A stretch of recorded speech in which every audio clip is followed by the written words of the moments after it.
Welcome to Feed Your Dog Facts, a podcast experience that strips away all of the misinformation, myths, dirty tricks, and BS around dog food and empowers pet parents with science-first facts. Now, here are your hosts, Dan Shuloff and Jen Wallenick. Well, welcome back, everyone, to another episode. And I am Jennifer Wallenick, your co-host, along with Dan. Hi, Dan. Hi, Jen. How's it going? Pretty good. Well, Good. earlier this week, kind of ironically, I had to take both my girls to the vet for some checkups, some blood work. So that's Okay. always a little bit nerve-wracking / expensive, but it's always an educational experience of either getting schooled on something that I'm doing wrong or learning something new about my dog's body. But it was very ironic when later we decided to do this episode on vets, and we're going to lay a lot of educational stuff out there. So why don't we jump in? Let's kind of explain the series a little bit, because we want this to have multiple episodes around it. So go ahead, walk us through what exactly the series is meant to be. Yeah. I actually had a interaction with one of our vets as well this week. We had a little thing going on with one of our dogs, so I've had some vet time too. But yeah, so the idea, right? So in our podcast, we're trying to cover a few different things that we think are interesting and that hopefully are interesting and useful to pet owners that are listening to the program. You know, one is to talk about specific science topics that pertain to how you think about your relationship with your dog, what you should feed it, how it behaves, blah, blah, blah. Another thing is to help people understand the ridiculous pet food industry. How do you decipher what's being told to you in the context of advertisements and in packaging? How do you make good decisions for your dog? Who do you trust? Blah, blah, blah, where you do like label reviews and look at individual products and stuff like that.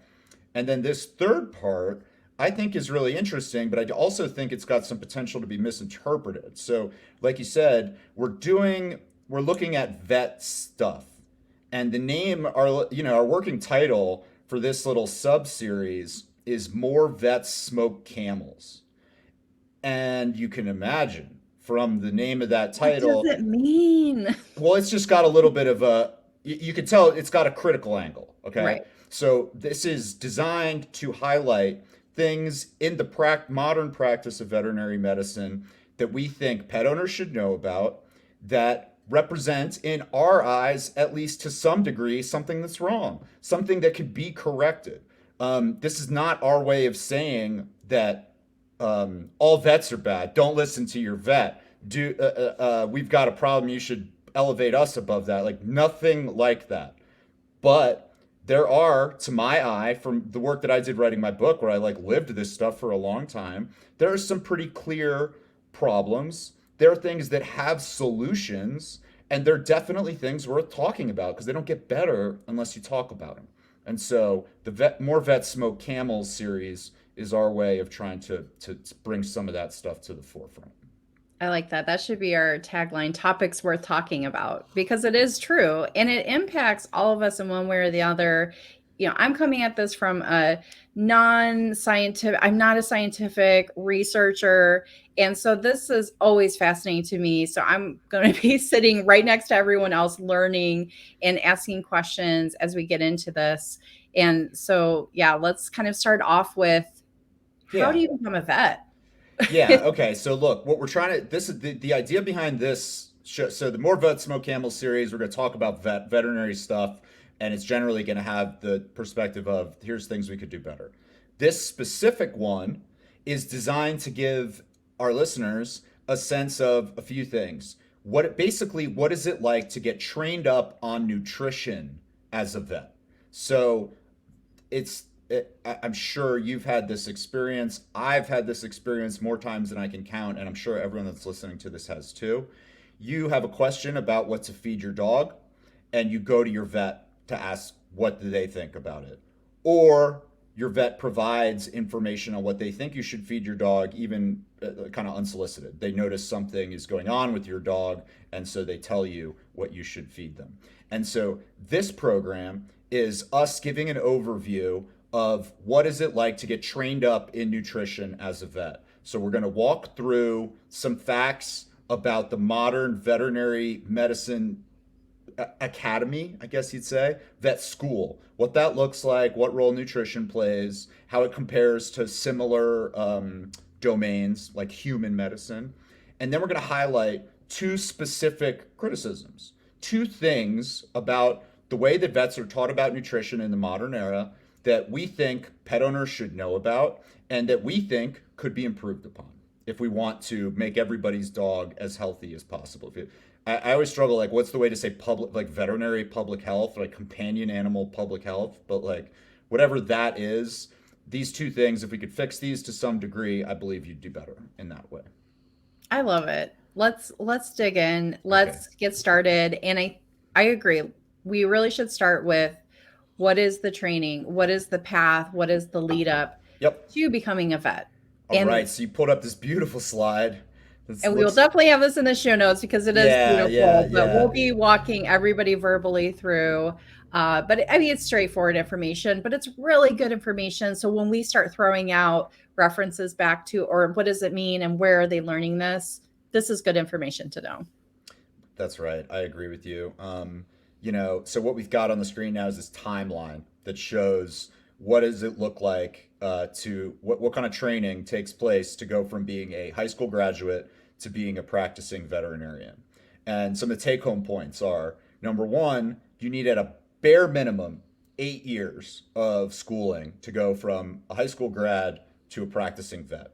You need 4 years of undergraduate education in order to get into vet school. In the course of doing that undergraduate program, you got to take certain courses, of course, right? There are each vet school has prerequisite courses. You have to arrive having learned enough about biology and chemistry and stuff like that to be able to get something out of the vet school course. Once you get your undergraduate degree, your bachelor's degree, yay, you're going out into the big bad world. You say, I want to be a vet. What that means is you got to go through the process of applying and getting accepted to a veterinary school. So at present, there are 33 veterinary schools in the US, and we'll talk about how that compares with some other postgraduate programs in a second. But something you hear a lot, at least I used to hear this all the time, and I don't know if it just kind of like stopped. I don't know, it just kind of feels like it's like a discussion point that's out of circulation now. But I used to always hear people say that getting into vet school is harder than getting into human medical school. And I think that the logic there is basically, because we'll get into the admissions rates in a second, and the admissions rates are reasonably close to one another. I think medical school admission rates are somewhat lower, but they're pretty similar. But I think really what we're talking about is the fact that like there are a lot more human medical schools than vet schools. There's something, and we have a whole slide for this in a second, but like there are 150-ish human medical schools, whereas there are only 33 vet schools. And they're smaller than the medical schools in the first place. So you got fewer slots overall. So getting in is not, I took the right courses in undergrad and so I'm just getting in. Yeah, it's not the case. It's selective. You got to, have a good application. You got to take, I think it's the GRE is the test, that the graduate school admissions test that's required. But anyway, eventually you get yourself into vet school. Vet school programs are 4 years long. So you get accepted to school, you go off to vet school, and you spend 4 years there. While you're there, you take the courses you're going to take fall into two buckets. One is the core curriculum, and the other is the electives. So for anyone who's listening who's gone to college, you're at least somewhat familiar with these concepts, right? In order to get your degree from college, it works this way too. You got to take some core courses. You got to take, it depends, it changes school to school, but the things that essentially the school is saying, anyone that's going to go out and say they're a graduate of our college has to have some level of education in this subject. They've got to have gone through English literature or something like that, right? And then the electives are where you get to apply some of your personal flair to your education, where you can take courses that are designed to cater to your specific interests, right? It's not just that all vets are created equal, right? They specialize in individual things. You're going to work with certain kinds of animals when you graduate. Maybe you're going to focus on specific kinds of diseases within a specific subset of animals. Maybe you want to just be a professor and you want to teach. Maybe you want to be somebody that's on the front lines in an emergency medicine clinic, something like that. And so the electives that you choose to take will tee you up for that kind of thing. Okay? At that point, if you graduate, you take the courses you need, and you graduate from your 4-year program. Like I said, you're now 8 years out of high school, and you're in a place where you can become a vet. You got to pass. There's a national exam that basically, no matter what state you're going to practice in, you got to pass it. But you don't need to take any more schooling. You just got to pass that test. And the idea is that if you've aced your vet school program, that you should be able to pass it. In reality, like a lot of these kinds of like licensing exams, all this tracks really well with law school, which is my professional schooling. Like you have to go to college, you go to law school. Once you graduate from law school, you've got to pass the bar in each individual state. And in the world of the law, the law is somewhat different state to state, more so than the facts of, the anatomy and disease issues surrounding individual animals, which tends to be exactly the same no matter where you live. In legal world, the law changes state to state, and so the exams are different state to state. The veterinary world, it's all kind of one exam. Pass that exam, and you're a vet. Right. And I think the most interesting part of this that was like a aha moment for me was I thought all vets had to do residency.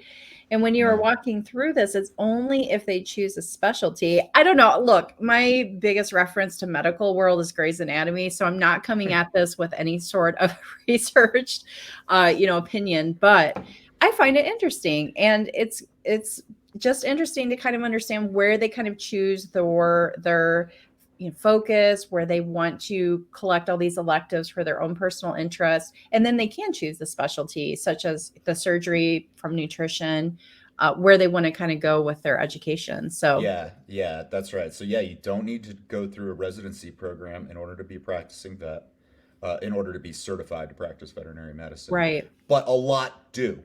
And it's the same as in the human medical world, where there are, like you said, there's a real benefit to having high level professionals focusing on specialties in this domain. You got enough people, you got a lot of vets, and there's a ton of material. It's easy to forget that a veterinarian doesn't just have to learn about like human medical doctors learn about one species, the organ systems and other issues that arise in the human animal, and that's it. Veterinarians are basically being told that they're responsible for every animal other than that. And so, you're dealing with companion animals and animals that are relevant, like livestock and agriculture, relevant food system stuff. Those are obviously the most, like, those areas receive the most study.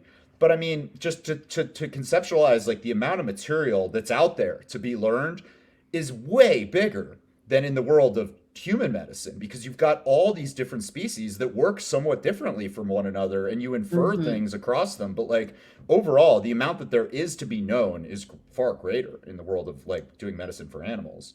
And so specializing is a way of admitting that reality, basically. It's like a way of saying, like, there's too much here for you to be a true expert level person with regard to all these things. You're Right. going to know more than the average bear for sure. But if you really want to be a cream of the cream of the crop, best of the best level expert on some subject, you not only need to graduate from vet school, you need to pursue a specialty. And like you said, you gave some good examples. Surgery is kind of like the quintessential example. There are a lot of vets that don't really do anything surgical. There's nothing really going on with their hands where they're opening animals up and they're doing stuff with their hands to internal organs. But that's not the only specialty. There are folks who specialize in treatment of cancers and oncology. There are folks who specialize in emergency medicine. So the kinds of things that raise life-threatening sudden issues.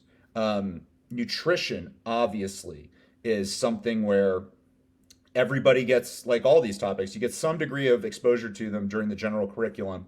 But if you really want to know what's up, you take this 1 to 2 year period beyond vet school to complete your residency, complete, there's like what, I forget what the word for it is, but basically you've got kind of 2 stages internship of this kind of like postgraduate process. You know, take an additional exam, right? Like you're going to have to demonstrate that not only do you know enough to be a practicing vet, you know enough to be a specialist one. Mm-hmm. And there are all these professional organizations. The nutritional one is the Academy of Veterinary Clinical Nutrition, AVCN, I think, American Academy. Okay. Yeah. And Mm-hmm. they're the Mm-hmm. folks that set the standards for this. They say, okay, you got to do a 1 year residency at one of these schools. You got to do a 1 year internship. You got to pass this test, etc. So anyway, recap: 4 year college, 4 year vet school. If you want to do a specialty, you do the specialty. You pass your test, and now you're in. You're a vet, and the world is your oyster. Right. Uh, And now you pay. Now you pay Oh your yeah, I mean, we're not talking about the financial side. We could do a whole episode on the financial side.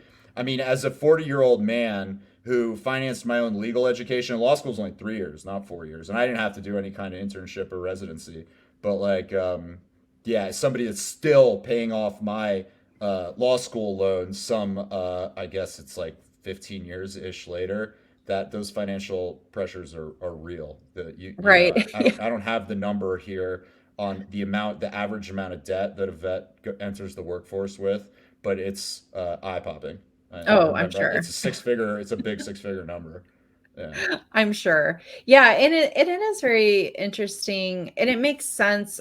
The closest I've ever come in terms of like an industry comparison was in a previous life. I worked with like salons and the hair space, and salon artists or hairdressers do also take continuing education. And so when I saw CE credits, I knew exactly what that meant. I Oh was yeah, yeah, like, "Oh yeah. yeah." Yep. That's a pretty well established like professional requirement. Any like field that fancies themselves professional, it typically requires this out of its members. So CE, continuing education. Like again, I'm very familiar with it from my law practice. Continuing legal education courses are courses that are designed for people that are out there practicing already. So you're a vet, you work in a clinic, you're helping animals, you're helping clients. Every year, you've got to take a certain number of additional educational courses to stay up to date. Science changes, professional practice changes as time passes, and you can't just rest on what you were taught because all of a sudden you're going to find yourself 30 years out of vet school and not having learned anything new about what's transpired in the scientific community Mhm. over the past 30 years. So yeah, that's a requirement. You've got to, in order to continue to keep your license to practice valid, you've got to take a certain number of continuing education courses every year after you graduate. Right. So interesting. The path to from, like you said, high schooler to vet, and the education continues, which is great. That's what we want from our vets. We want them to Yeah, be yeah. staying educated, but we'll dive into what those CE classes look like. So You want let's to talk do you, about. Mhm. yeah, so okay, so you just pulled up another slide, and the other slide that's on the screen now, and again, it'll be in the show notes, but if you're not watching this on video right now, this is a little beautiful, might I add, beautiful slide, Jen, that compares some key facts about medical school with veterinary school, and basically the take-home point here is that like the veterinary side of it is just not as big and well developed as the human medical side. The number of schools is pretty significantly different. There's only about 20% the number of veterinary schools as medical schools, human medical schools in the United States. 33 vet schools and around 150. It's actually hard to get. It's around 150. Um, yeah, so you're talking about 5 medical schools for every one veterinary school. Mhm. Same thing plays out with regard to the number of students enrolled at any given moment and the number of practitioners out there serving patients at any given moment. So there's something like 12 to 15,000 veterinary students learning to be veterinarians at veterinary schools at any given point in the US right now. Um, Medical school is something like 8 times that.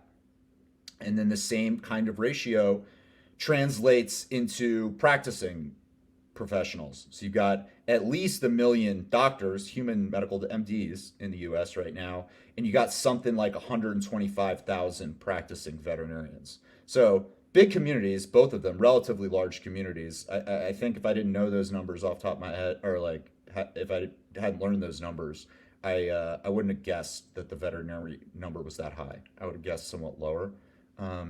But yeah, that's basically where it shakes out. There's a little line on here about the number of Ivy League schools that have these kinds of programs at each institution, and it's just there's only 2 Ivies that have vet schools, Penn and Cornell, and I just put that on there to highlight like it's just kind of like not as well developed yet. I would bet that you're going to see more veterinary programs as time passes. But at present, despite the fact that there are so many animals that are so important to so many human beings, it's not as big the training, the academy for becoming a veterinarian is not as well developed, hasn't blossomed as much as the human medical community just yet.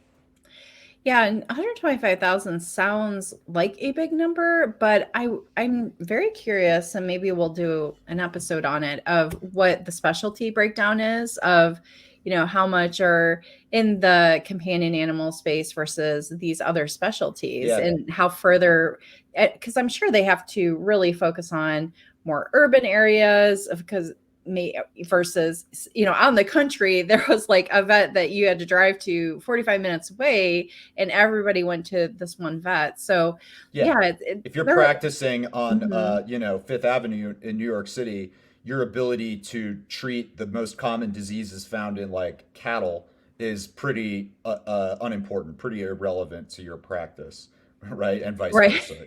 If you live in out in Pawnee City, Nebraska, where one of the factories that makes keto natural pet food products is based, I can tell you from having been out there that your familiarity with diseases that are commonly encountered among livestock animals is much more important than it is if you're a urbanite New York City vet. Yeah, absolutely. And we will get to the, we have numbers on the nutrition specialty. So we'll get to that a Yeah. little later on. But Mhm. yeah, maybe we will be able to break that 125,000 number down into like more slice it and dice it a few other ways in some future show. Cause yeah, that's a pretty interesting subject. And I think another interesting statistic we'll just briefly touch on, because it really has no implications to the specific topic we're talking about right now, but this Oh is yeah. the AAVMC. We were going through these slides and I was looking at the gender representation for at US colleges. So these are students, and around between 1985 and 1990, the amount of female students, exponentially blew up, and the amount of male students exponentially went down. Yep. And dropped out. So it's very, very interesting. Yeah. So like just for people that aren't looking at this on video right now, what Jen's talking about is this slide that was part of a presentation that was put together by the American Association, maybe Academy of Veterinary Medical Colleges. So this institution that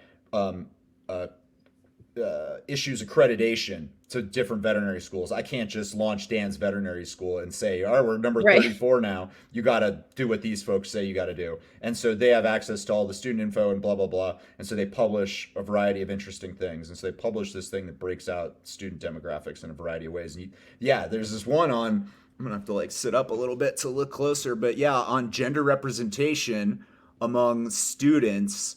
And yeah, it's just 2 crisscrossing lines between 1980 and 2020. In 1980, it's 70% male, 30% female-ish. And then from there, till 2020 is just a downward slope on the male line and upward slope on the female line. And by the end, it's 80 female, 20 male. So huge difference. Mm-hmm. And I wonder what's up, basically. I mean, it could be, you could get misled by this, in the sense that you could, one pattern that would produce a graph that looks like this is like if the number of female enrollees just grew and the number of male didn't change. Like if from 1980 to 2020, Right. women were entering professional communities more. I mean, they were. Right. If that number, that proportion was increasing, you'd see this. Or if you saw, maybe the number of women stayed equal and just men dropped out of the veterinary community, that would produce it. Or if it was both going on at the same time, that would produce it. So yeah, I don't know any more about it, but it's interesting for sure. I data is always interesting, and I'm a visual person. So of course, when I saw this, I said, what is going on? We need to at least touch base on this. But yeah, well, maybe we'll do a different episode just on these slides, because there was so much interesting information in there.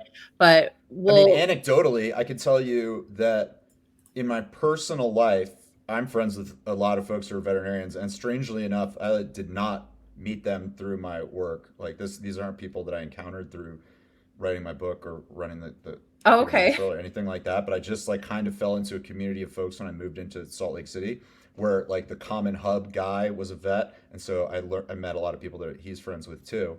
And that said, anecdotally, in my experience, yeah, the majority of the veterinarians that I know personally are women. I know 2 that are dudes, and probably something like 6 that are women. And then I would also say, anecdotally, because I don't have this systematized, the research that I did do in the course of writing my book, which involved a great deal of contact with clinical vets, the kinds of folks who are treating individual patients and offering advice to individual patients, as well as academics, that are doing research work and publishing work on veterinary topics. The majority are women, for sure, in my experience. So oh yeah, my entire vet clinic, let's see, 5 unstaffed full-time vets, all women. So yeah, interesting. it is. Yeah, I don't know. We just celebrate I'm sure International there are all Women's kinds of theories that come to mind, but right. Yeah. I have no Maybe idea. we'll do a separate episode on that specifically. But Yeah. I think we'll go back to this path of education. And so something we really want to focus on, we talked about these core classes and electives, and this core curricula sometimes includes and sometimes doesn't include nutrition, correct? And it depends on the Yeah. college. So I think let's start there. Let's kind of go through this first big criticism that we want to peel the layers back. As I always say, like, peek behind the red curtain. It's not common knowledge. Let's kind of think through and talk through how vets learn about Right. nutrition. Right. Okay. So, like, to recap, to make sure we're all on the same page here, we've given you guys an overview of what it generally takes to become a vet in terms of training to become a veterinarian in the United States. And now I like the analogy. I mean, I like the analogy of behind the curtain, but I love the analogy of how the sausage is made. And so in this case, the sausage is what your vet tells you or knows about the subject of nutrition, companion animal nutrition. That's the sausage. We're going to show you how the sausage is made, how individual, like a few different buckets, kinds of vets are taught, what they're taught, how they're taught. And we're going to highlight kind of 2 specific things that feel like problems to me in how the sausage is made. And you're We'll right. go with vegan sausage because we don't want any little pigs and Okay. Yeah, that's fair. That's fair. I'll take that. So what do vets learn about companion animal nutrition in Yep. college? Okay. So, quick preview. 2 criticisms are, number 1, the vast majority of vets do not learn enough about the subject of nutrition, which is a really important subject. It's very important for them to know a lot about it because it's hugely consequential and it's relevant to every single companion animal in the United States or in the world. So they're not taught enough. Number two is they are being taught using information, materials, and people that are big bias in what they're taught. Inherent conflict of interest is baked into too much of what veterinarians are taught about companion animal nutrition in the United States right now. So, and all this, there's a lot of this that I've updated, but like all this comes from, this isn't speculative like stuff. This is the book that I wrote that I published in 2016, Dogs, Dog Food, and Dogma. It's a big book, 400-page book, and there's literally 100 pages of documented just kind of references and like where all the facts come from. So, and a fair amount of this, and I'll try to like highlight when the facts I'm going to kind of relay come straight from the research from the book, because in those cases that stuff is accurate as of 2016 when the book was published and fact checked, whereas we've had 6 years, things have changed to some degree. So I'll try to like highlight that, but basically this stuff comes a lot through that experience. It's a big part of big part of my professional life for a long time. So this stuff comes out of it. So you don't know it at all. Got it. Yeah, don't know it at all.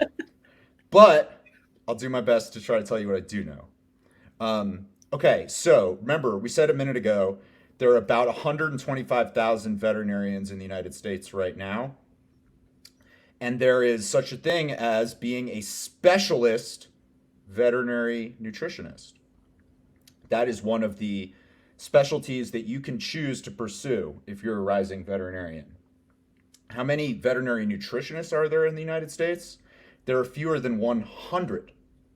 So, roughly, you have about 1 out of every 1,000 vets is a vet that has completed the course requirements to be a board certified veterinary nutritionist. Fewer than 100 of them in the United States.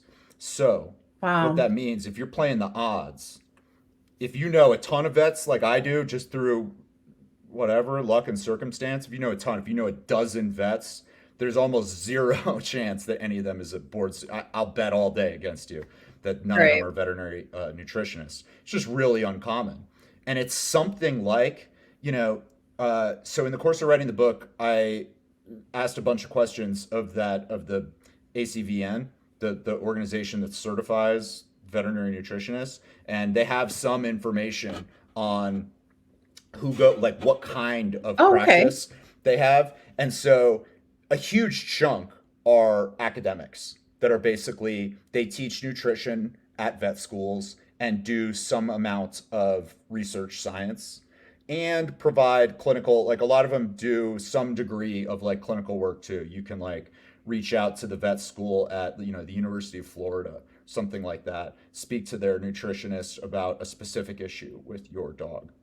But outside of that, there are right around 10 board certified veterinary nutritionists in just everyday clinical practice, where they just hung up their shingle and it is Dan's veterinary nutrition practice. If you have a question about nutrition, come to me. You're talking about legitimately 10 in the United States. So 1 out of every 10,000 vets. Yeah, 10, 1, 0.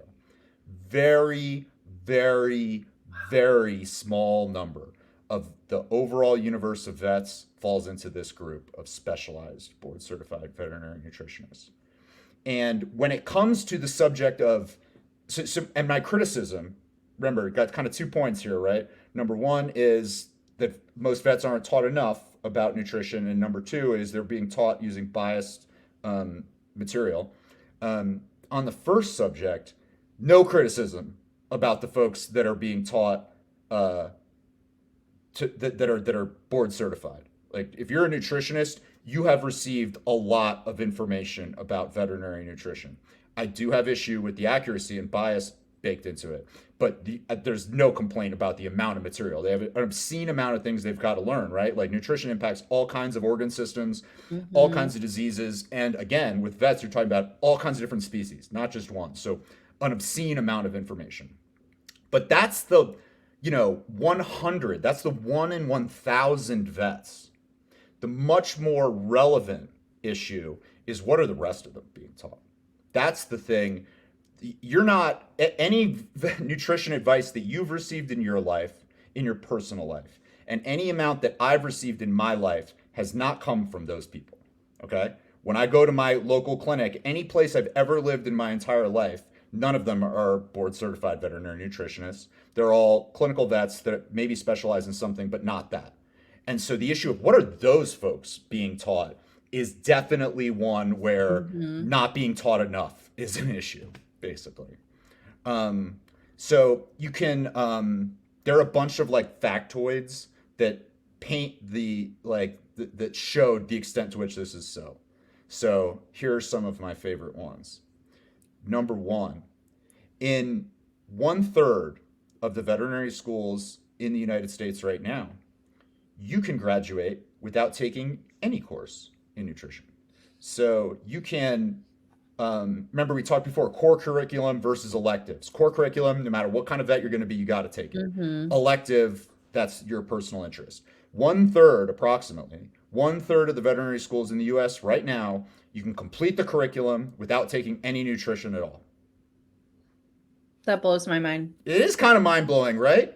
One Because third of the vets you're going to meet, like if you roll the dice, one out of every three times you go talk to your vet, they might have never taken any kind of course at the college or at the graduate level about the subject they're going to be telling you about. Not one course. and my mind kind of goes to they still need to answer questions for their patients. So I'm sure there are go-to reference materials, continuing education, things Oh, like that they're sure. pulling. But again, we'll kind of get into, well, that's still an issue because of what is still being presented of, oh, well, here's a go-to resource for how to answer. I have a diabetic dog. I've dealt with chronic illness to obesity to all these other things where their patient needs help. So they have to pull something forward, even if they Right. didn't receive it. But my mind really goes to this visual of all these buckets, right? Like literally a field full of like all these buckets, all these topics that the vet has to, like you said, at least have something to take with them when they graduate. And nutrition is not part of that. That Yeah. was not deemed important enough. And we'll get into the ones that do. It's kind of like a little drip in that bucket.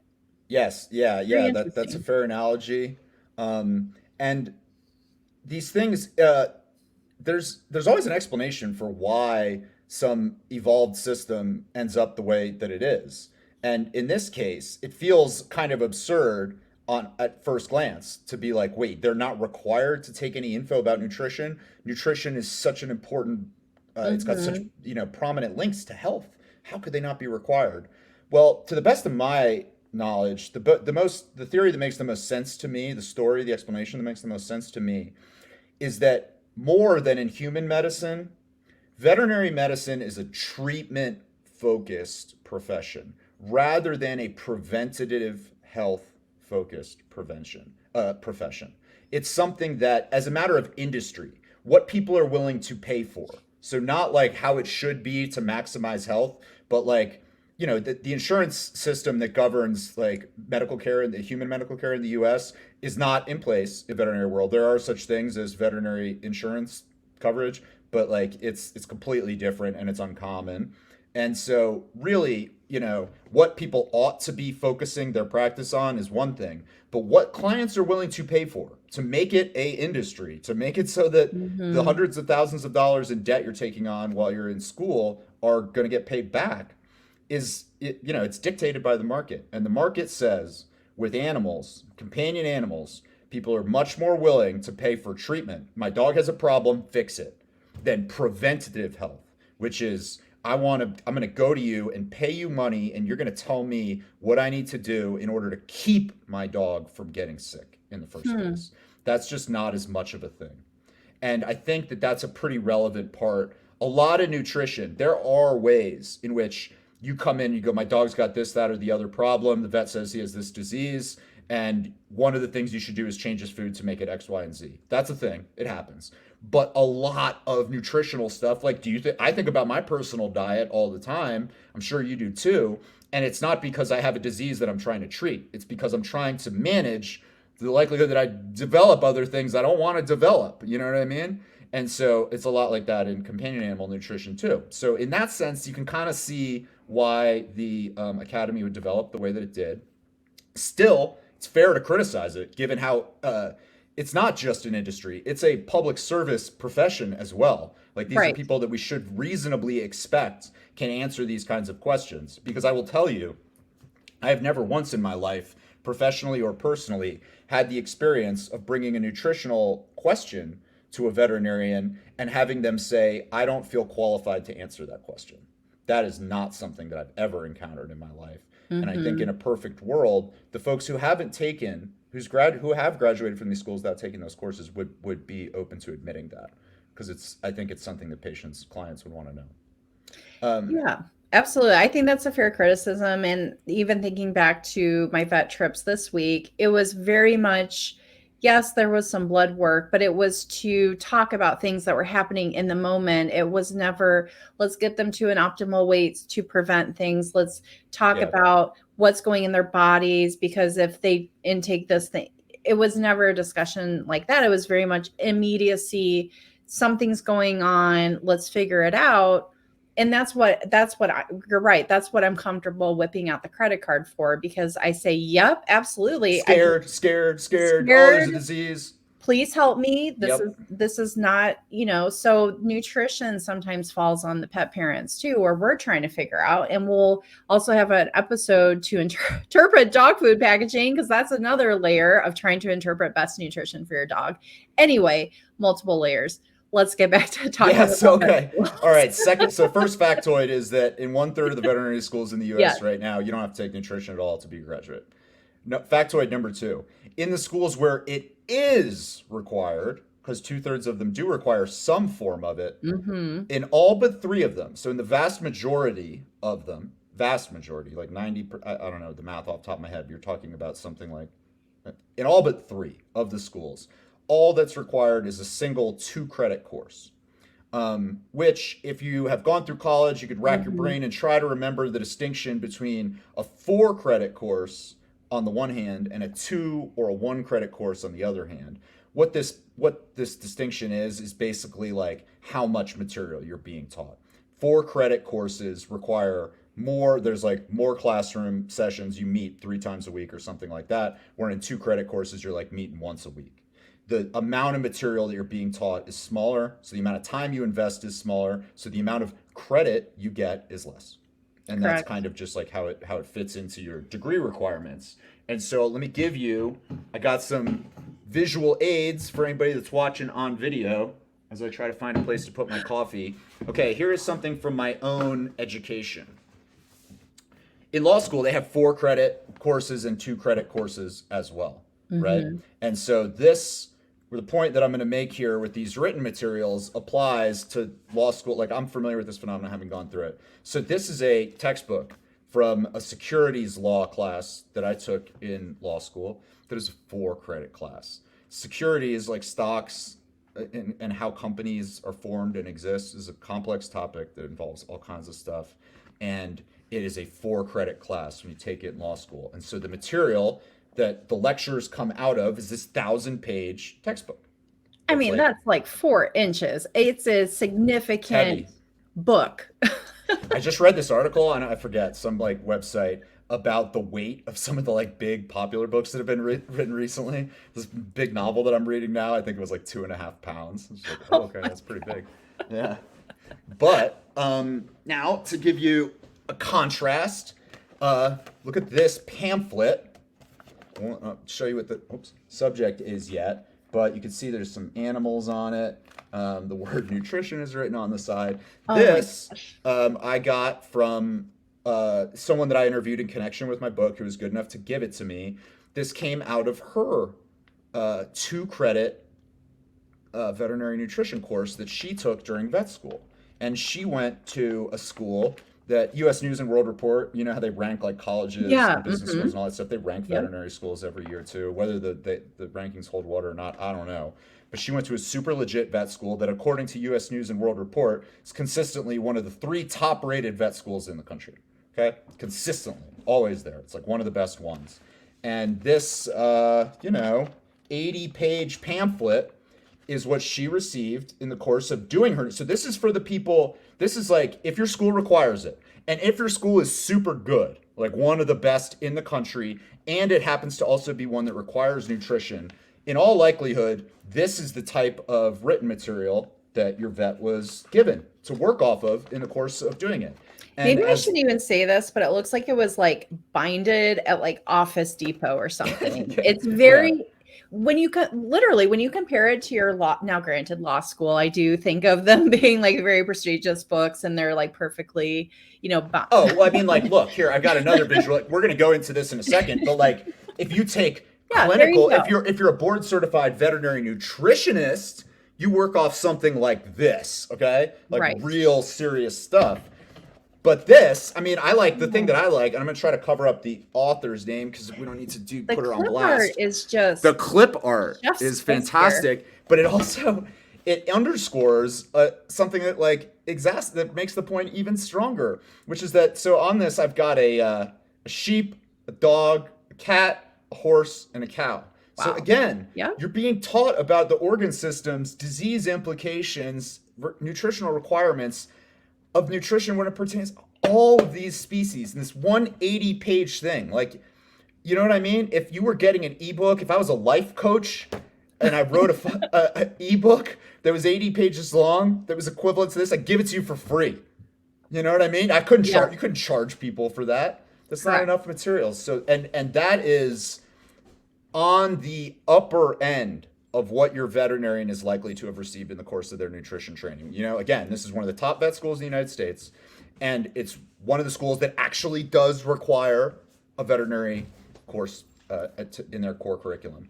And I just pulled, this is another fact from my book, and I really only highlight it because I like the examples I chose. But let me tell you some other 2-credit elective courses that you can take at veterinary school to give you a rough sense of how much emphasis veterinary nutrition is getting at Yeah, your like average what vet class, school. what category? How are they thinking about this class? It's roughly the same. It's other 2-credit electives: ornamental fish medicine, equine dentistry.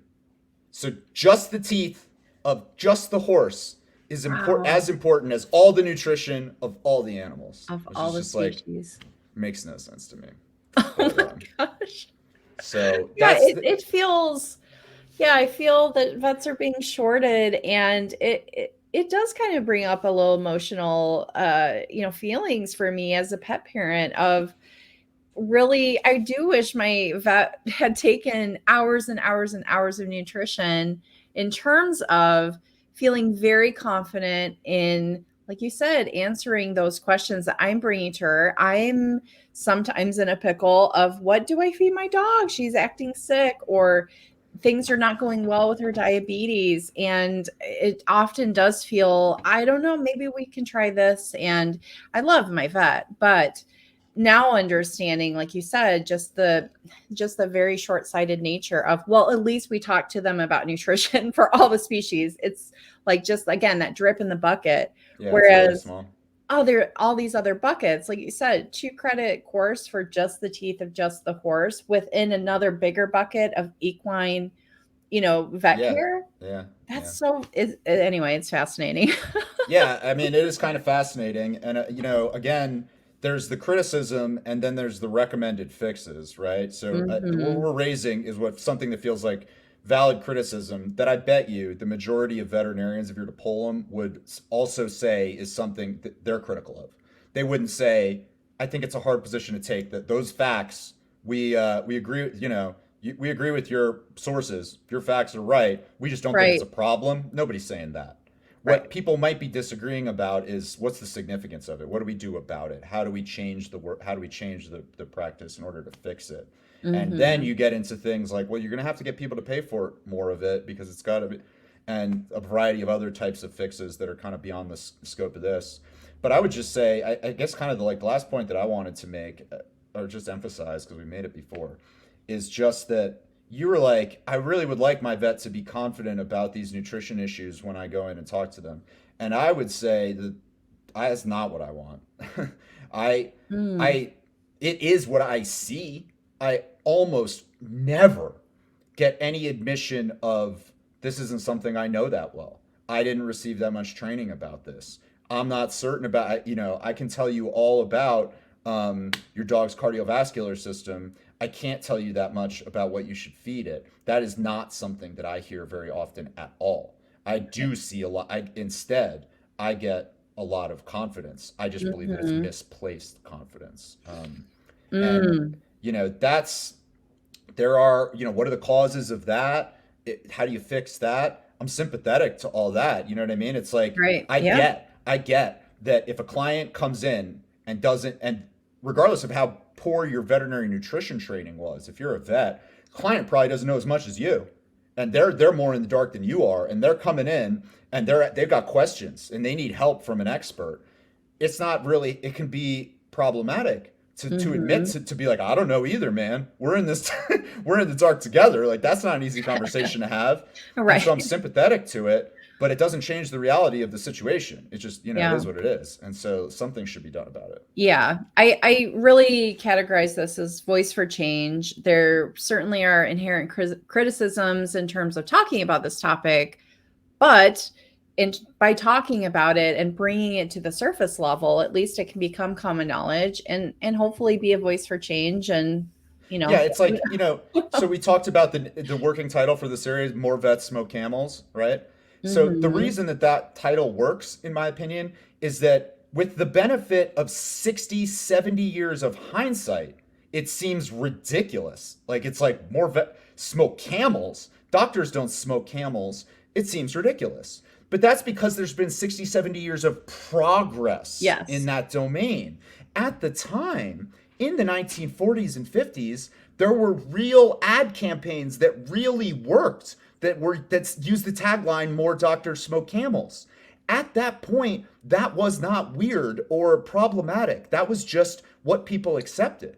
And if there is progress in this community, in this subject, over the next 60 or 70 years, looking back on it, we'll be able to say, oh my God, that was a ridiculous period of time. But right now, it doesn't feel that way. It doesn't feel that yeah. way to the vets that are in it. It's just, this is all you know. Yeah, I do hope, that my children, when they have dogs or cats or whatever animals they do choose, maybe livestock, we'll see. Yeah. But I do hope that there is change enough where, I don't know. We'll see. I don't want to do too much Yeah. There's, theorizing, but I do hope there is change in the industry. And I think one of the things that I'd love to see is let's just jump into this next criticism. yeah. And I do think being that how much time we've already spent on the first one, the second one I think does deserve its own episode, but we'll at least really dive into because you Sure. also have some visual examples. We have some visual examples of industry bias, who's publishing some of these textbooks on nutrition itself, but Right. also this continuing education credits. Yep. Okay. So if the first criticism of how vets are taught nutrition is they're not taught enough material, the second one is what material they are taught comes from biased sources. More particularly, it is heavily influenced by the pet food industry.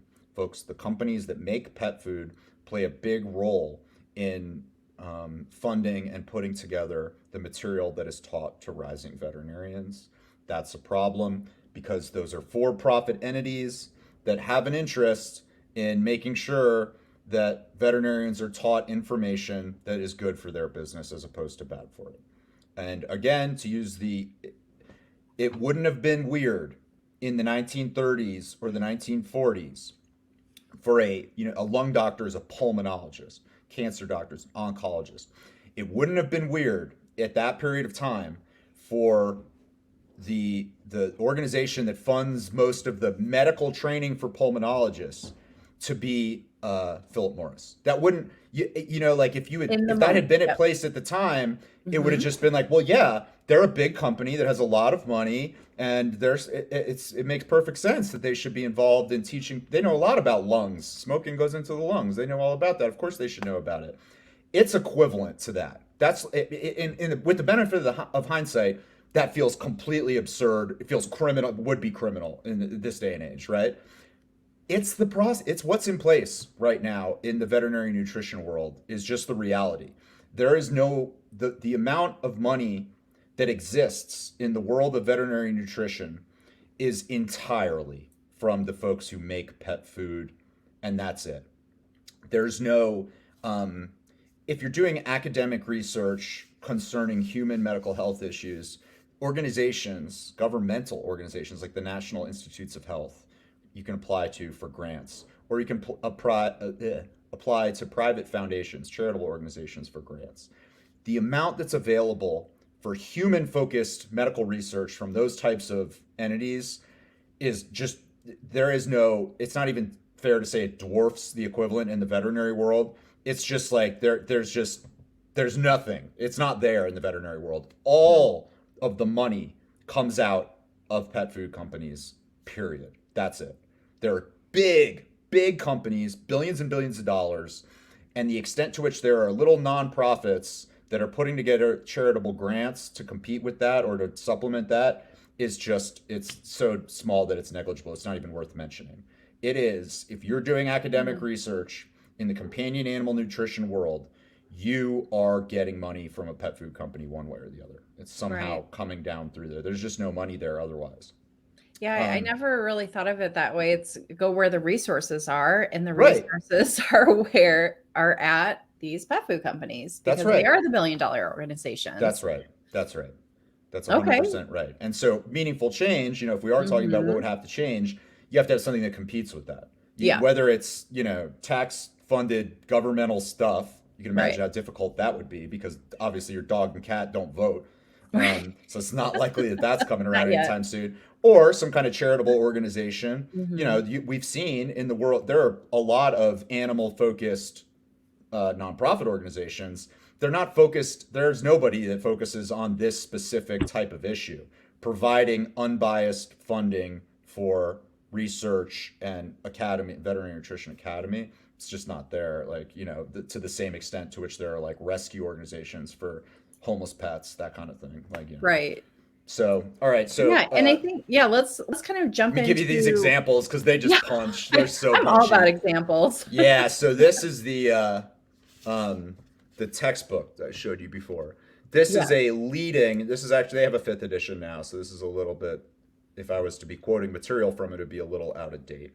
But this is a leading veterinary clinical nutrition textbook. As you can see, it's huge. It covers all kinds of subjects, and it's one of there's only 100 veterinary nutritionists in the United States. So it's not like you need 6 different textbooks. Some subjects, like if you're just going to do undergraduate biology, go to the Amazon store, look for biology textbook. You're going to find a lot. It's not like that in the veterinary nutrition world. There are very few. This is the leading one. Okay.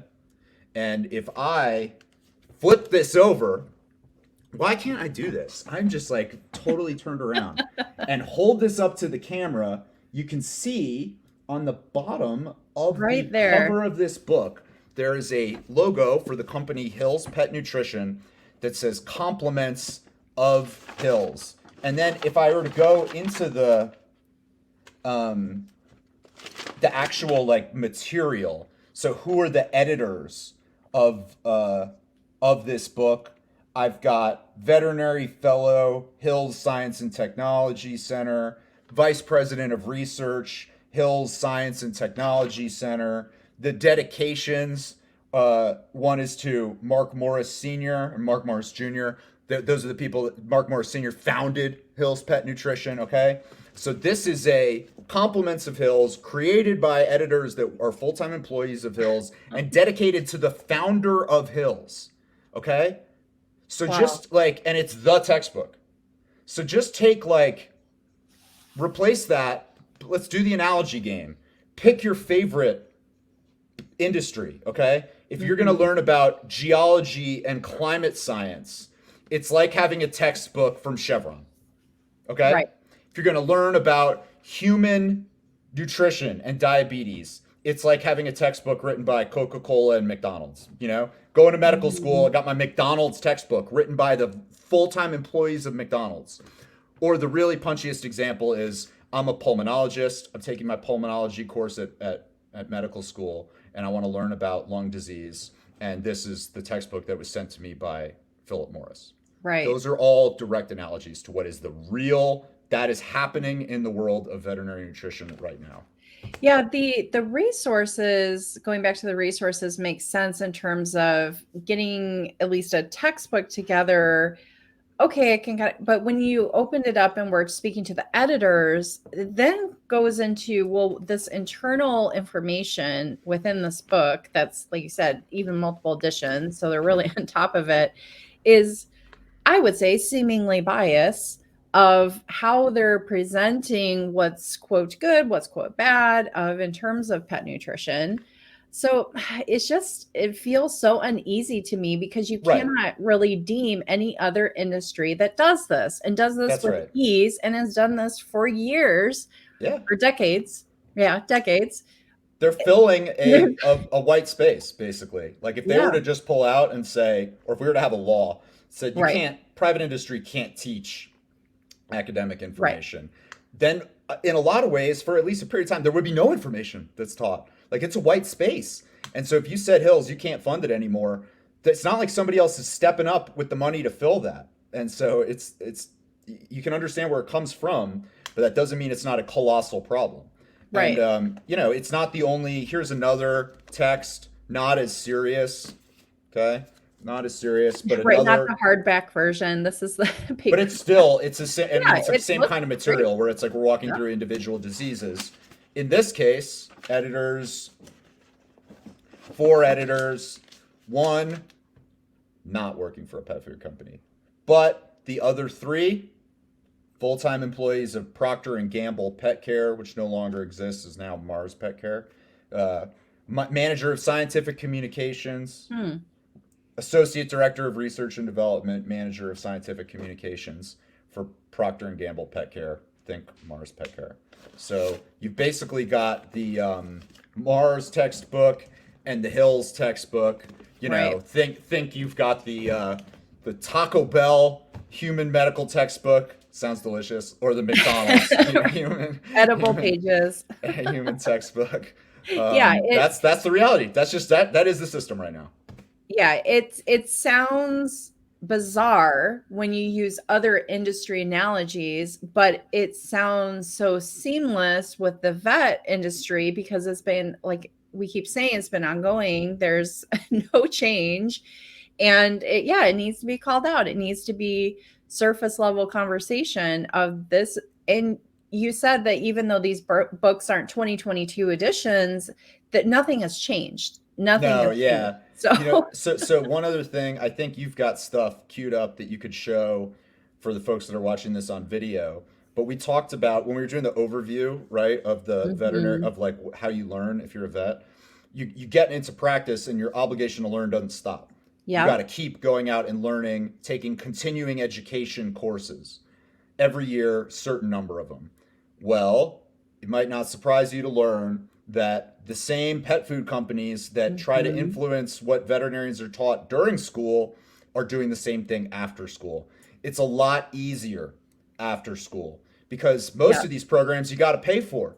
If you're a vet and you want to learn, you want to take a continuing education thing about the latest surgical techniques, you're coming right. out of pocket for thousands of dollars. If you want to learn a nutritional topic, Hills Pet Nutrition will gladly give you credits for free.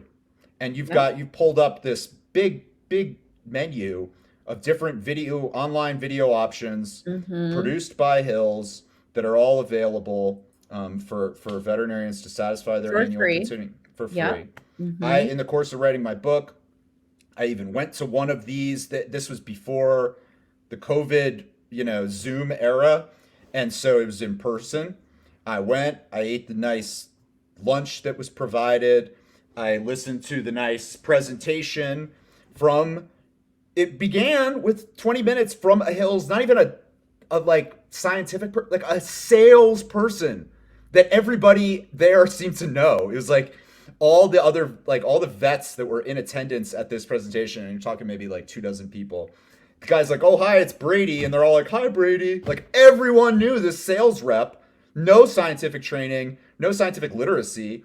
That's kind of just running through like, here's our latest product for brain health. Here's our latest, and Yeah, he giving was these talking like, about product additions and their product line, and that is just and then you eat the free lunch and you end up getting a continuing education credit. But like, take that out.